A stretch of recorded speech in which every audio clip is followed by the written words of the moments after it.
વડોદરામાં વીજ કંપનીના કોન્ટ્રાક્ટરની બેદરકારી સામે આવી છે। નિજામપુરા રોડ પર ડ્રેનેજની મુખ્ય લાઇનમાં ભંગાણ।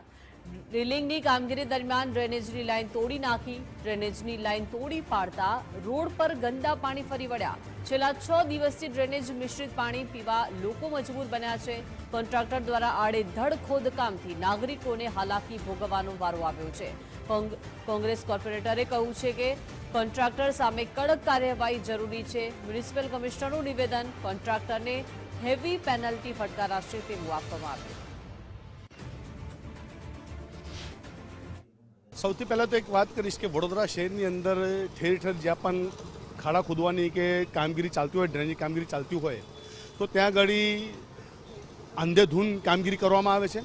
સૌથી પહેલાં તો એક વાત કહેવા માંગીશ કે જે પ્રમાણે તમે કોઈ પણ મુખ્ય માર્ગ પર કામગીરી કરતા હોય તો તમારી પાસે નકશા જ હોય છે। નકશા તમે જુઓ, તમને પ્લાનિંગ કરો કે ભાઈ ડ્રેનેજ લાઇન ક્યાંથી જાય છે અને પાણી લાઇન ક્યાંથી જાય છે।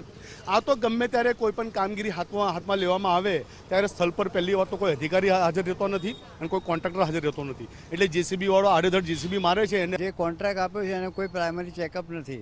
પ્રોસિજર પ્રમાણે એ લોકો કંઈ કામ કરતા નથી લાગતા મને। પ્રોસિજર કરી પણ ક્વોલિટી કંટ્રોલ કોર્પોરેશનમાં હોવું જોઈએ અને જે કોઈ એનો આધાર હોય અથવા કંઈક જે ડોક્યુમેન્ટ હોય એના લેઆઉટ હોય એ પ્રમાણે લાઇન જાય છે, કઈ સાથે કઈ લાઇન છે, શું કેબલ છે, શું અંડરગ્રાઉન્ડમાં શું જઈ રહ્યું છે, એ સાથે ચેક કર્યા વગર કોઈ પરમિશન એમને પ્રાઇવેટ આપવી ના જોઈએ અને ક્વોલિટી કંટ્રોલ ચેક કરવું જોઈએ। જ્યારે ફાઇનલ ઓવર ચાર્જ ઓવર કરે ત્યારે બી એમને ફાઇનલ ચેકઅપ કરવું જરૂરી છે। મેં કાર્યપાલક ઇજનેર સમક્ષ માંગણી કરી છે, 1 રૂપિયાનો ખર્ચો કોર્પોરેશનમાં ન પડવો જોઈએ। તમામ કામગીરીનો ખર્ચો એ જેટકો કંપનીના જે કોન્ટ્રાક્ટરો હોય ગંભીર બેદરકારી રાખી છે, લોકોને મુસીબતમાં મૂક્યા છે, અધિકારીઓને અને અમને દોડતા કરી દીધા છે। રાત દિવસ કામ કરવા છતાં પરિણામ શૂન્ય। ગઈ રાત્રે પણ અમે કામ કર્યું છે પણ અત્યારે પાછું પરિણામ કંઈ મળતું નથી। તો એ તમામ ખર્ચો એ જેટકો કંપની પાસેથી વસૂલ કરવામાં આવે અને કામગીરી દરમિયાન જે પણ કંઈ અકસ્માત થાય કે જેના પણ મુસીબતનું સર્જન થાય તો એ તમામની જવાબદારી એ જેટકો કંપનીના કોન્ટ્રાક્ટરની રહેશે। જે વીજ કંપની લોકલી કામ કરતી હતી નિઝામપુરામાં, એમને કામ દરમિયાન નાનું એક નુકસાન થઈ ગયું છે અમારું ડ્રેનેજ લાઇનના, જેને કારણે લીક પણ થયું છે અને થોડું પાણીનું પણ નુકસાન થયું છે। અમે વીજ કંપની સાથે પણ સંપર્ક કરીને એનું નુકસાન જે થઈ છે કોન્ટ્રાક્ટર ઉપર પેનલ્ટી પણ આજે લેવાના છે। સાથે સાથે ફ્યુચરમાં આ કામ ના થાય એના માટે પણ કોલ બિફોર યુ ડિગની સંકલનથી આ કામ કરવા માટે તમામને મેં વિનંતી પણ કરી છે। સાથે સાથ આ દરમિયાન જે હેવી વ્હીકલ્સના કારણ પણ અમુક જગ્યામાં ખાડાઓ પડી રહ્યા છે, ઘૂસી જાય છે। અત્યારે વીએમસીનું પણ ઘણું બધી જગ્યામાં કામ ચાલે છે, ત્યારે મોટા ડમ્પર્સ અને સિટી બસ સર્વિસીસમાં પણ કારણે પણ અકસ્માતો પણ ના થાય એના માટે ગઈકાલે પોલીસ તંત્ર તરફથી અને વીએમસીનું એક સંયુક્ત મિટિંગ પણ કરવામાં આવ્યું છે। વડોદરા શહેરમાં કોન્ટ્રાક્ટર રાજના કારણે લોકોને હેરાન થવાનો વારો આવ્યો છે। નિજામપુરા વિસ્તારમાં જે રીતે વીજ લાઇન નાખવાની કામગીરી ચાલી રહી હતી અને તે દરમિયાન જ અહીંયાથી જે પસાર થતી જે પાણીની લાઇન છે તેમાં ભંગાણ થયું અને આખરે 6 દિવસથી આ ભંગાણ થવાના કારણે આ જે પાણી છે તે રોડ પર ફરી વળતા જોવા મળી રહ્યા છે। સાથે સાથે ડ્રેનેજ લાઇનમાં પણ ભંગાણ થયું હોવાની વાત છે તે અહીંયા સામે આવી રહી છે અને તેના જ કારણે અહીંયા જે પંપ મૂકી અને આ જે ડ્રેનેજનું પાણી છે તે ઉલેચવામાં આવી રહ્યું છે।